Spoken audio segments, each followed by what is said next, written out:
नमस्कार साथियों, infusion notes के ऑनलाइन प्लेटफॉर्म पे एक बार फिर से आपका स्वागत है।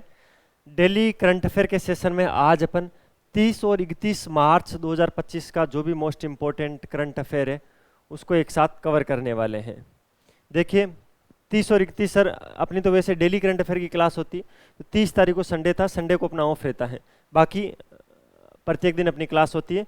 संडे या कोई ऐसी कोई लीव आ गई, जैसे होली की आ गई, दीपावली की आ गई, तो इस प्रकार की लीव पे अपनी छुट्टी रहती है। ठीक है, 30 और 31 मार्च का मतलब ये हुआ कि आज मार्च का अपना लास्ट क्लास है डेली करंट अफेयर का। अब मार्च के आपको कंप्लीट पूरे महीने की पीडीएफ भी मिलेगी। वो पीडीएफ आपको फ्री में मिलेगी।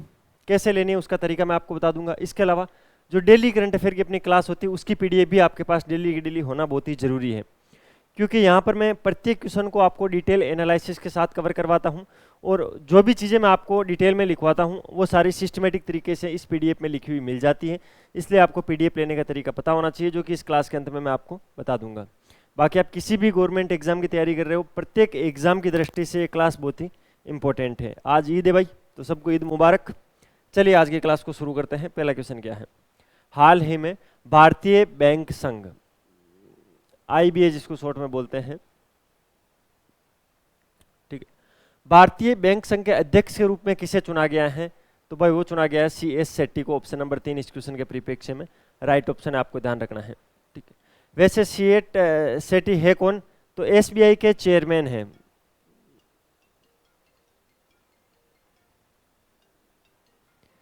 SBI के चेयरमैन है कौन? CS सेट्टी, और इनको अब नया भारतीय बैंक संघ का अध्यक्ष चुना गया है। ये चीज आपको ध्यान रखनी है। ठीक है,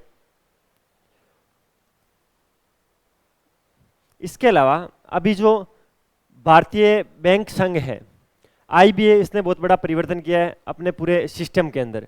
एक मणिक मेखलाई, स्वरूप कुमार शाह और माधव नायर को उप चेयरमैन चुना है।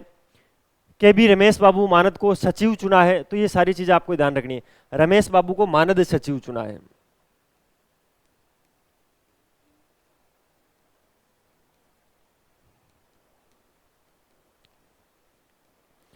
किसका मानद सचिव चुना गया है? तो इसी की बात कर रहा हूं, भारतीय बैंक संघ। तो भारतीय बैंक संघ ने अभी कुछ नई नियुक्तियां दी है, जिसके अंदर जो भारतीय बैंक संघ है उसका अध्यक्ष किसे बनाया गया है? CS सेट्टी को। CS सेट्टी कौन है? तो वर्तमान में SBI के चेयरमैन है CS सेट्टी। ठीक है, इसके अलावा रमेश बाबू को मानद सचिव बनाया गया है भारतीय बैंक संघ का। इसके अलावा मणिक मेखलाई, स्वरूप कुमार शाह और माधव नायर, इन तीनों लोगों को उप चेयरमैन चुना गया है भारतीय बैंक संघ का। सबसे इंपॉर्टेंट चीज है, ये जो मैं बार बार आपको भारतीय बैंक संघ बता रहा हूं, इसकी स्थापना कब हुई थी? 1946 में हुई थी। 1946 में इसकी स्थापना हुई थी। ठीक है, जितनी भी भारत की बैंकें हैं और जितनी भी वित्तीय संस्थाएं हैं उनके लिए एक ये अपंजीकृत और स्वैच्छिक संघ है। ये कोई रजिस्टर्ड संघ नहीं है, सरकारी संघ नहीं है, ये एक स्वेच्छा से बनाया गया संघ है, जिसकी स्थापना 1946 में हुई थी। IBA भारत में बैंकों और वित्तीय संस्थाओं का एक संघ है। ये चीज आपको ध्यान रखना है। पंजीकृत स्वैच्छिक संघ है, खुद की इच्छा से बनाया गया है। IBA ने भारतीय बैंक संघ की मैं बात कर रहा हूं। अभी इसके अंदर कुछ परिवर्तन हुए जो मैंने आपको बता दिए। CS सेट्टी जो कि SBI के चेयरमैन हुआ करते थे, अब उनको अध्यक्ष चुना गया है। रमेश बाबू को मानद सचिव चुना गया है। मणिक मेखलाई, स्वरूप कुमार शाह और माधव नायर को उप चेयरमैन चुना गया है। ये चीजें आपको ध्यान रखनी है। और इसकी स्थापना कब हुई थी भारतीय बैंक संघ की? तो इसकी स्थापना 1946 के अंदर हुई थी। अगले क्वेश्चन पे चलते हैं। 2025 के अंतर्राष्ट्रीय योग दिवस की थीम क्या है? सबसे पहली चीज है, अंतर्राष्ट्रीय योग दिवस मनाया कब जाता है? तो 21 जून को मनाया जाता है। ये अंतर्राष्ट्रीय योग दिवस रहा, ये कब मनाया जाता है? ये 21 जून को मनाया जाता है। इसका मतलब 2025 21 जून 2025 को भी क्या मनाएंगे अपन? अंतर्राष्ट्रीय योग दिवस मनाएंगे। उसके लिए थीम की घोषणा कर दी है, जो कि बहुत ही इंपॉर्टेंट है। एक पृथ्वी एक स्वास्थ्य के लिए योग।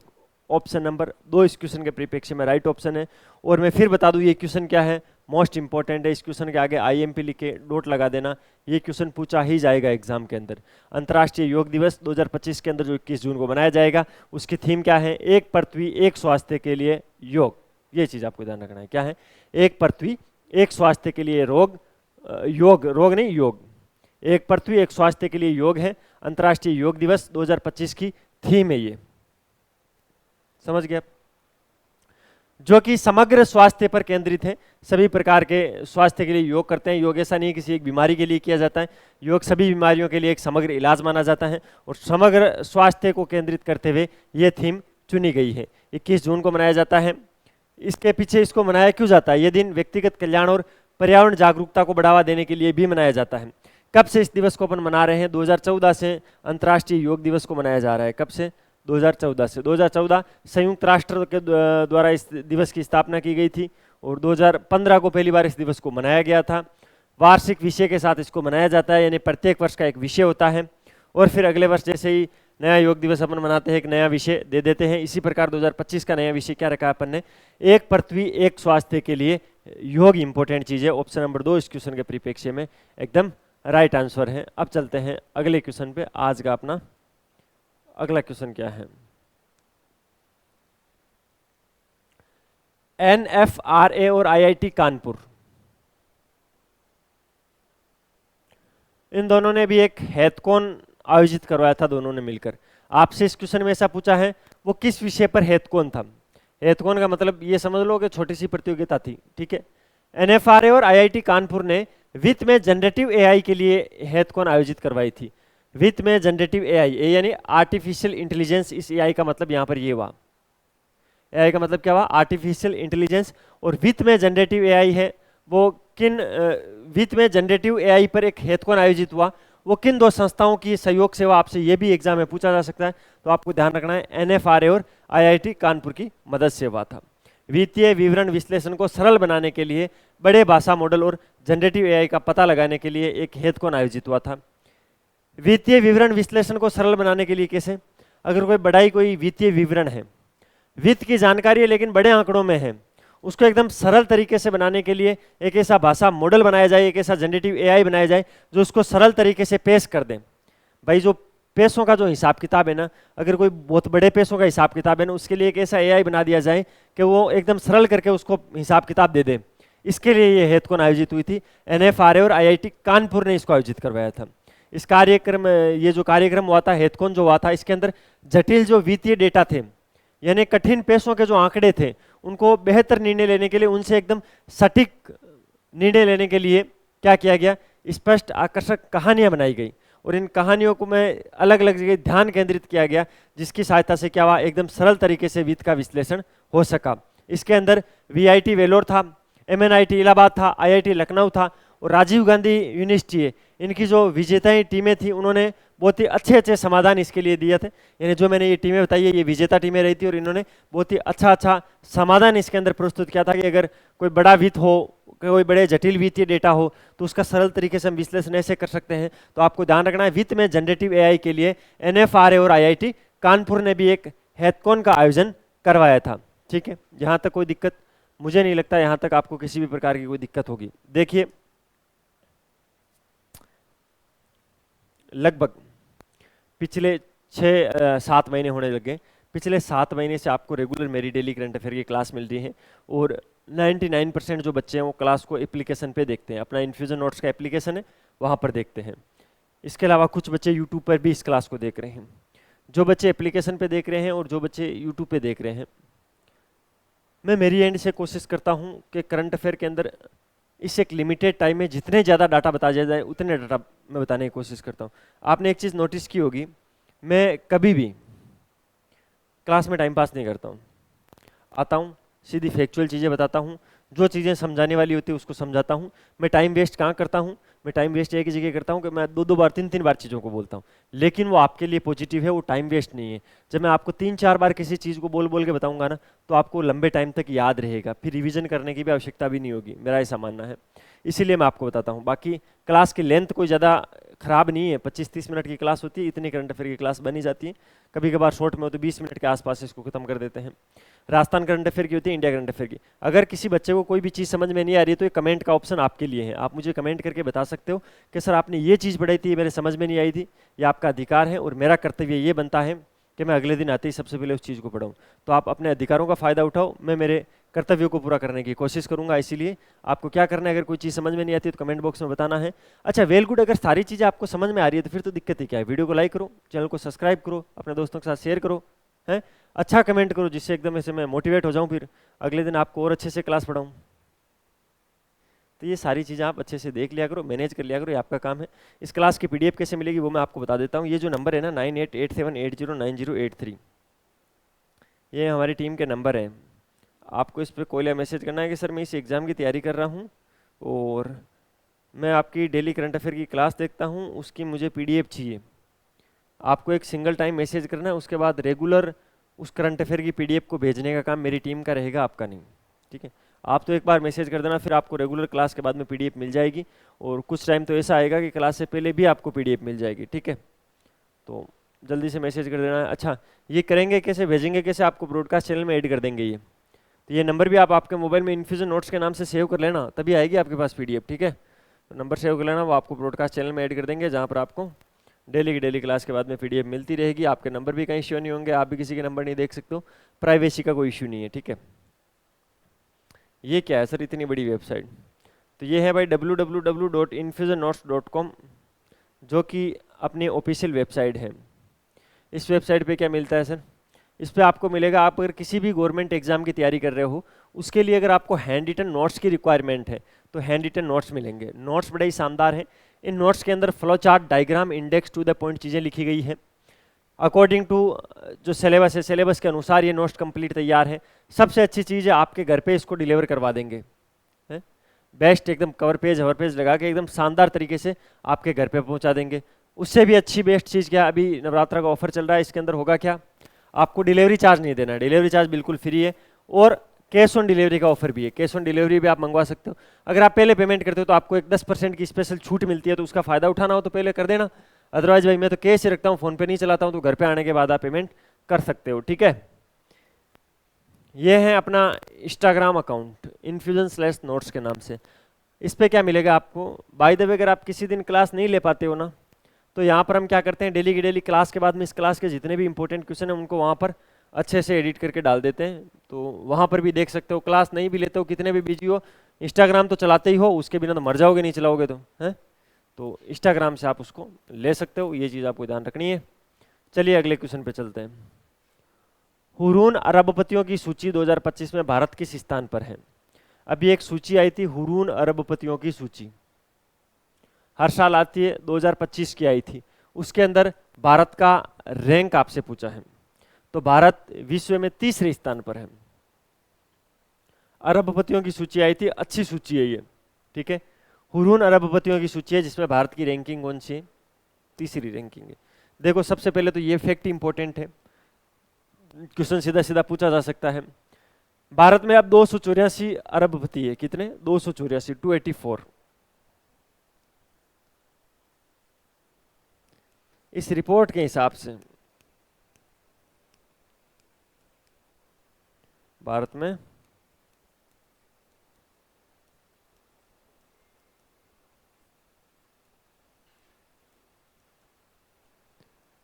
में कितने अरबपति है वर्तमान में, 284 अरबपति है, जो कि विश्व में तीसरे स्थान पर ले आता है। भारत की रैंक तीसरे स्थान पर इसीलिए है कि एक भारत जैसे देश में केवल 284 अरबपति है, ऐसे दो ही देश भारत से ज़्यादा है जिनके अंदर 284 से ज़्यादा अरबपति हैं, तो भारत इस हिसाब से विश्व में तीसरे स्थान है। एशिया के अरबपतियों की सूची में संघाई ने मुंबई को पीछे छोड़ दिया है। ठीक है, ये चीज़ आपको ध्यान रखनी है, पहले मुंबई हुआ करता था आगे, लेकिन अभी एशिया के अरबपतियों की जो सूची आई थी उसके अंदर जो संघाई शहर है उसने मुंबई को क्या कर दिया, पीछे छोड़ दिया। दूसरी चीज़, अडानी की संपत्ति में 1 लाख करोड़ रुपए की बढ़ोतरी हुई है। इस रिपोर्ट में ये बोला गया था कि जो अडानी की संपत्ति है उसमें 1 लाख करोड़ रुपए की बढ़ोतरी हुई थी और विश्व के 18वें सबसे अमीर व्यक्ति बन गए हैं अडानी। ठीक है, अभी गिरावट हुई थी इनमें, इतनी गिरावट हुई थी, आपको पता है हिंडनबर्ग की रिपोर्ट आ जाती है अडानी के तो चलते ही तो समस्या हो जाती है, शेयर मार्केट ऐसे रेड होकर नीचे चल जाता है। अंबानी, जो अंबानी है मुकेश अंबानी, वो एशिया के सबसे अमीर व्यक्ति बने हुए हैं। मुकेश अंबानी की संपत्ति अभी कम हुई है, आपको पता होना चाहिए, फिर भी वो क्या है, एशिया के सबसे अमीर व्यक्ति कौन है, मुकेश अंबानी है इस रिपोर्ट के हिसाब से। रोशनी नादर विश्व की जो टॉप 10 अमीर महिलाएं हैं उसके अंदर शामिल है, भारत की हैं रोशनी नादर, आप जानते हो। वैश्विक स्तर पर जो अरबपतियों की कुल संपत्ति है उसके अंदर 13% की वृद्धि हुई है, इस रिपोर्ट में लिखा हुआ था। यानी पूरे विश्व में जितने भी अरबपति है ना, उनकी पिछले 1 साल के अंदर जितने भी पैसे थे, जितनी भी संपत्ति थी, कुल संपत्ति थी, उसमें 13% की वृद्धि देखी गई है। ठीक है, रिपोर्ट के अंदर 71 देशों के 3,442 अरबपतियों को शामिल किया गया था, जो कि पिछले वर्ष जो ये रिपोर्ट आई थी, हुरून अरबपतियों की रिपोर्ट आई थी, उससे 5% अधिक लोगों को इसमें शामिल किया गया है। ये चीज़ें आपको ध्यान रखनी है। इस रिपोर्ट के बारे में जितने भी मैंने आंकड़े बताए हैं वो सारे एग्जाम की दृष्टि से इंपॉर्टेंट है। क्या क्या आंकड़े हैं? आंकड़े ये हैं कि हुरून अरबपतियों की सूची आई थी 2025 की, जिसके अंदर भारत पूरे विश्व में तीसरे स्थान पर है। भारत तीसरे स्थान पर क्यों है? क्योंकि भारत में वर्तमान में 284 अरबपति है, इसकी वजह से भारत विश्व में तीसरे स्थान पर है। एशिया में अरबपतियों की जो सूची आई थी उसके अंदर पहले मुंबई पहले स्थान पर हुआ करता था, एशिया में सबसे रिच शहर हुआ करता था, लेकिन अब संघाई आगे निकल गया और मुंबई पीछे रह गया है। अडानी की जो संपत्ति है उसके अंदर 1 लाख करोड़ रुपए की बढ़ोतरी हुई है और वह विश्व के 18वें सबसे अमीर व्यक्ति बन गए हैं अडानी। वहीं बात करें अंबानी, अंबानी की संपत्ति में गिरावट हुई है, उसके बावजूद भी अंबानी एशिया में सबसे अमीर व्यक्ति हैं। टॉप 10 विश्व की जो 10 महिलाएं थी उसके अंदर भारत की ओर से रोशनी नादर शामिल है। ठीक है, एक डेटा मैंने ये बताया कि वैश्विक स्तर पर जो अरबपतियों की कुल संपत्ति है उसमें 13% की वृद्धि हुई है। कितनी? 13% की वृद्धि हुई है। एक फैक्ट आपको ये याद रखना है। ये जो अब की बार हुरून अरबपतियों की सूची आई थी इसके अंदर टोटल 71 देशों के 3,442 व्यक्तियों को शामिल किया गया था। जो कि ये जो व्यक्तियों की संख्या को शामिल किया गया ना, 3,442 अरबपतियों को शामिल किया गया, उसमें भी 5% की वृद्धि पिछली बार से इस बार ज्यादा हुई है। यानी पिछली बार इससे 5% कम अरबपतियों को शामिल किया गया था इस रिपोर्ट के अंदर, इस बार 5% की वृद्धि। 13% की वृद्धि क्या है? तो वैश्विक स्तर पर अरबपतियों की कुल संपत्ति में वृद्धि है। ठीक है, इस रिपोर्ट में से कभी भी कोई भी क्वेश्चन पूछा जा सकता है, आगे भी पूछा गया है, तो आपको ध्यान रखना है। सारे फैक्ट मैंने आपको अच्छे से समझा दिए हैं, आपको एक एक चीज को रट लेना है, याद कर लेना है। बाकी जो इस क्लास की पीडीएफ आएगी उसमें ये सारे डाटा सिस्टमेटिक तरीके से लिखे हुए आपको मिल जाएंगे। अब चलते हैं नेक्स्ट क्वेश्चन पे। अगला क्वेश्चन क्या है?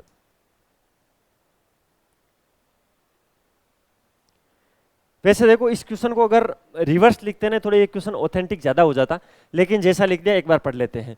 हाल ही में यूनेस्को ने कौन सी रिपोर्ट प्रकाशित की है? अभी एक रिपोर्ट आई थी, education and nutrition learn to eat well. Option number 2 इस क्वेश्चन के परिप्रेक्ष्य में राइट ऑप्शन है। ये क्वेश्चन इस प्रकार से पूछा जाएगा अगर एग्जाम में आएगा, education and nutrition learn to eat well जो रिपोर्ट है उसका प्रकाशन किसने किया? इस प्रकार का भी क्वेश्चन नहीं पूछा जाता कि यूनेस्को की रिपोर्ट कौन सी है, इतना कंफ्यूजिंग भी नहीं आएगा। Education and nutrition learn to eat well report है, वो किसके द्वारा प्रकाशित की गई? तो वो यूनेस्को के द्वारा प्रकाशित की गई। ये चीज आपको ध्यान रखनी है। यूनेस्को की 2025 की रिपोर्ट आई है और इस बात पर जोर दिया गया है कि प्राथमिक विद्यालयों में 47% विद्यार्थियों को स्कूल में भोजन तो मिलता है लेकिन उसमें कोई उचित पोषण नहीं होता है। इस रिपोर्ट का एक की पॉइंट था जिसको बार बार हाईलाइट करके लिखा हुआ था। अब पूरी चीजें समझो। देखो, यूनेस्को है, उसने अभी 2025 के लिए एक रिपोर्ट जारी की है। रिपोर्ट क्या है? एजुकेशन एंड न्यूट्रिशन, पढ़ाई और पोषण। ठीक है, लर्न टू ईट वेल, अच्छे से पढ़ो और अच्छे से खाओ। ठीक है, लर्न टू ईट वेल, ये रिपोर्ट जो education and nutrition learn to eat well है वो यूनेस्को ने 2025 के अंदर भी जारी की है। इस रिपोर्ट के अंदर उसने बताया है कि जो भी प्राथमिक विद्यालय है, कौन से? प्राइमरी स्कूल,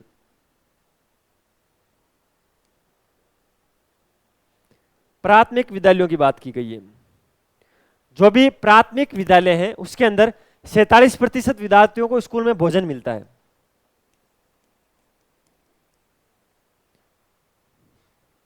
दो 2022 के अंदर इसके अंदर केवल 27% स्कूली भोजन में पोषण विशेषज्ञों की भागीदारी होगी। 187 जो टोटल देश हैं उसमें से 93 देशों में इस संबंध में कानून है, बाकी में तो कोई कानून ही नहीं है। 27 और 28 मार्च को फ्रांस द्वारा आयोजित की गई थी न्यूट्रिशन फॉर ग्रोथ और इसके अवसर पर इस रिपोर्ट को प्रकाशित किया गया था। रिपोर्ट में बच्चों के बढ़ते मोटापे और खाद्य सुरक्षा के बारे में साफ साफ चेतावनी दी गई है। ये चीज आपको ध्यान रखनी है। 27 और 28 मार्च को फ्रांस के अंदर न्यूट्रिशन फॉर ग्रोथ एक कार्यक्रम का आयोजन हुआ था जिसके अंदर ये रिपोर्ट यूनेस्को ने जारी की थी, education and nutrition learn to eat well. इस रिपोर्ट के अंदर बताया गया कि प्राथमिक विद्यालयों के 47% विद्यार्थियों को भोजन तो मिलता है लेकिन उसके अंदर कोई भी उचित पोषण नहीं दिया जाता है। कहने का मतलब जितने भी प्राथमिक विद्यालय हैं उनके अंदर 47% विद्यार्थियों को भोजन मिलता है, ये बात ठीक है, लेकिन उस भोजन के अंदर कोई भी उचित पोषण नहीं है। ठीक है, न्यूट्रिशन नहीं है। 187 देशों में से 93 देशों में तो इस संबंध में कोई कानून भी मौजूद नहीं है। ठीक है, ये चीज आपको ध्यान रखनी है। अब चलते हैं नेक्स्ट क्वेश्चन पे। अगला क्वेश्चन क्या है?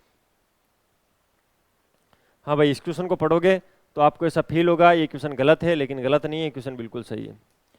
आईआईटी कानपुर ने टेक करती 2025 का उद्घाटन किसने किया है? ये चीज आईआईटी कानपुर के अंदर अभी एक टेक कृति 2025 का उद्घाटन किया गया था। किसका? टेक कृति 2025 का। आपसे पूछा आईआईटी कानपुर के अंदर जो टेक कृति 2025 हुआ उसका उद्घाटन किया किसने है? तो वो किया है जनरल अनिल चौहान ने। ऑप्शन नंबर 3 राइट ऑप्शन है।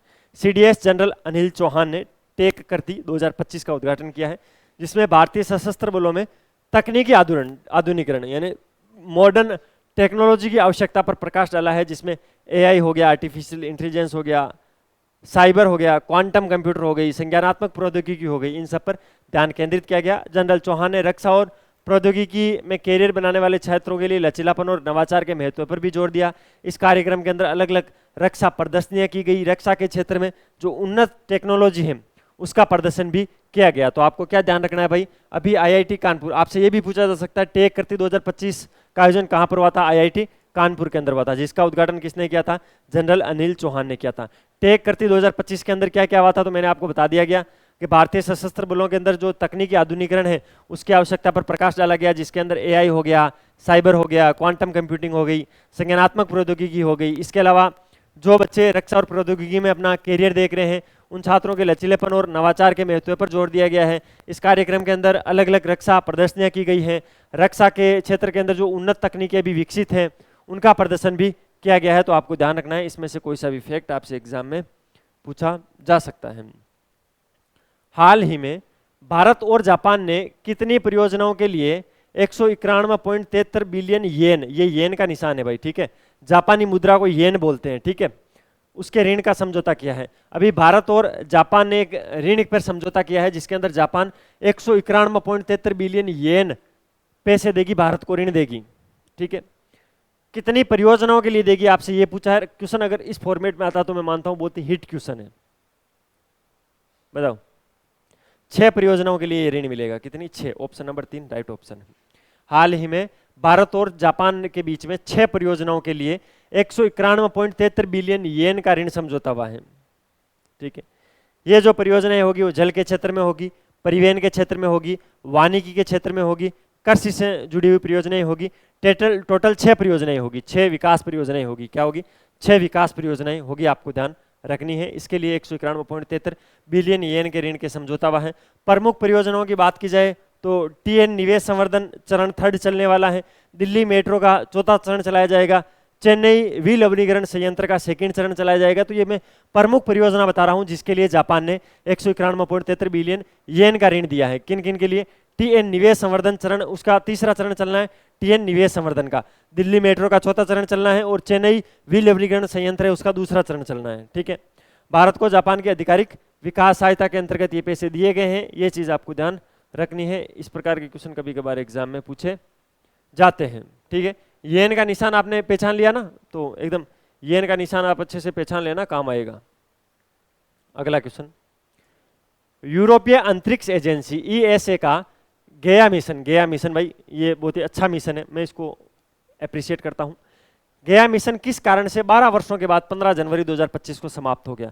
12 वर्षों तक ये मिशन चला भाई, गया मिशन। गया मिशन आपसे वापस साइंस और टेक्नोलॉजी में इस प्रकार के क्वेश्चन कई बार पूछ लिए जाते हैं, आप वहां पर बोर्ड को ये चैलेंज नहीं कर सकते आपने ये क्वेश्चन कैसे पूछा। गया मिशन है वो यूरोपीय अंतरिक्ष एजेंसी का मिशन है, 12 वर्षों से काम कर रहा था। 15 जनवरी 2025 को इसको समाप्त कर दिया गया। समाप्त क्यों हो गया? ये ऑटोमेटिक समाप्त कर क्या दिया? समाप्त हो ही गया था। ठंडे गैस प्रणोदक की कमी हो गई थी। गया के अंदर जो ठंडा गैस प्रणोदक डाला हुआ था उसकी कमी के चलते ये डेड हो गया। यूरोपीय अंतरिक्ष एजेंसी का मिशन है, गया मिशन इसका नाम है। 12 वर्षों के बाद में 15 जनवरी 2025 को समाप्त हो गया है। समाप्ति का रीजन क्या है? ठंडे गैस प्रणोदक की कमी के कारण इसका समाप्ति हो गई है। गया करता क्या था? एक्चुअल में ये गया मिशन है वो करता क्या था? आकाशगंगा का सबसे विस्तृत जो 3D मानचित्र है वो इसी ने बनाया था, ये चीज आपको पता होना चाहिए। जो आकाशगंगा है, जैसे अपनी मिल्की वे आकाशगंगा है, आकाशगंगा का जो सबसे बड़ा 3D मानचित्र है वो किसने बनाया था? तो इस गया मिशन ने बनाया था। तो कितना इंपॉर्टेंट है आकाशगंगाओं के टकराव, तारा, जो अलग अलग तारे के ग्रुप होते हैं उन तारों के ग्रुपों के बारे में, ब्लैक होल के बारे में, इन सब के बारे में खुलासा किसी ने किया था? तो इस गया मिशन ने किया था। किसने किया था? इस गया मिशन ने किया था, ठीक है। गया जो मिशन है वो सूर्य और पृथ्वी के बीच में L2 जो पॉइंट है, L2 पॉइंट पर है ये। पृथ्वी और सूर्य के बीच में अलग अलग पॉइंट होते हैं, ये पृथ्वी जैसे ये सूर्य, इनके बीच में अलग अलग पॉइंट होते हैं, इनको L1 L2 L3 ऐसे बोलते हैं। L का मतलब क्या हुआ, लैग्रेंज, इसको लैग्रेंज पॉइंट 2 बोला जाता है। क्या, लैग्रेंज बिंदु 2, इसके आसपास में ये संचालित हुआ था गया, ठीक है। लगभग पृथ्वी से 1.5 मिलियन किलोमीटर पर था ये। लैग्रेंज पॉइंट 2 जो है वो पृथ्वी से 1.5 मिलियन किलोमीटर, इतना दूर ये पृथ्वी से था। L2 लैग्रेंज पॉइंट 2 पर ये था। इसने काम क्या किया था, आकाश गंगा का सबसे बड़ा 3D मानचित्र इसने बनाया था। आकाश गंगाओं के बीच में जो टकराव होता है उसके बारे में बताया था। तारों के जो अलग अलग ग्रुप बनते हैं उनके बारे में बताया था। ब्लैक होल के बारे में बताया था। और ये जो मिशन है 12 वर्षों के बाद में 15 जनवरी 2025 को समाप्त हो गया है। समाप्ति का रीजन क्या है, जो ठंडा गैस प्रणोदक था उसमें कमी आ गई है। यूरोपीय अंतरिक्ष एजेंसी के द्वारा इसको संचालित किया जाता था। ये चीज आपको पता होनी चाहिए। तो भाई ये था 30 और 31 मार्च 2025 का मोस्ट इंपोर्टेंट करंट अफेयर, या मैं यूं कहूं आपसे कि ये मार्च का करंट अफेयर खत्म होता है यहाँ पर। कल से अपन 1 अप्रैल से वापस 1 अप्रैल का शुरू करेंगे, अगला महीना अपन शुरू करेंगे, अच्छे से पढ़ेंगे, कोई दिक्कत नहीं है, ठीक है। अब आपको आज ही मार्च की भी जो मंथली पीडीएफ है वो मिल जाएगी, कोई दिक्कत नहीं, आप उस पीडीएफ को अच्छे से पढ़ लेना, ये पीडीएफ भी ले लेना। बाकी अगर किसी भी चीज़ में कोई कन्फ्यूजन हो तो मुझे कमेंट बॉक्स में बता देना। वीडियो अगर एकदम अच्छा लगा हो तो आपको वीडियो को लाइक करना है, चैनल को सब्सक्राइब करना है, अपने दोस्तों के साथ शेयर भी कर देना है एक आधा, ठीक है। मिलते हैं वापस अगले महीने। अगले महीने तक अपनी पढ़ाई जारी रखो, अपने स्वास्थ्य का ध्यान रखो, टेक केयर, जय हिंद।